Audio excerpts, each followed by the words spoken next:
আমাদের থাকার কথা ছিল সব জায়গা থেকে, সেখান থেকে দুপুরের দিকে আমি শাপলা চক্করে যাই।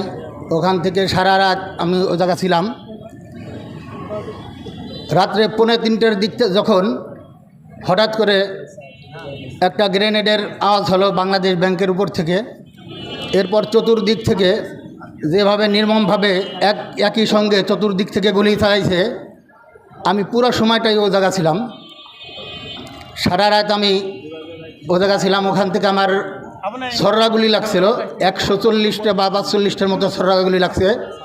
আমার শরীরে এখনও 120টার উপরে ছররাগুলি আছে। আমার মাথায়, পায়ে, পিঠে, বুকে, চতুর্দিকে আমার সব জায়গায় এখনও শরীরে সেই ছররাগুলিগুলি আছে। কিন্তু আমরা এত নির্যাতনের পরেও ওই সময় আমরা যে কোনো হাসপাতালে গেছি, যখন যে হাসপাতালে গেছি সেখান থেকে আমাদেরকে চিকিৎসা তো করা হয় নাই, বরঞ্চ আরও আমাদেরকে নির্যাতন করা হয়েছে। হাসপাতালে গেছি, হাসপাতালে আমাকে ভর্তি নেয় না।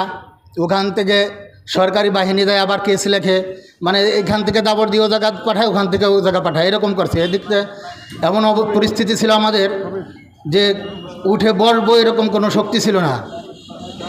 হ্যাঁ, তা সে অবস্থায় আমরা কোনো চিকিৎসা হতে পারি নাই, যার জন্য এখনও আমার শরীরে 120টার উপরে গুলি রয়ে গেছে।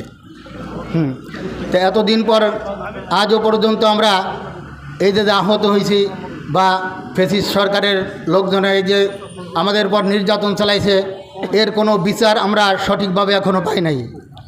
আমি এখন দাবি করি যাতে এই ফ্যাসিস্ট সরকারের পুরাপুরি বিচার হয়, এই বলে আমি আমার সংক্ষিপ্ত বক্তব্য শেষ করছি। আসসালামু আলাইকুম।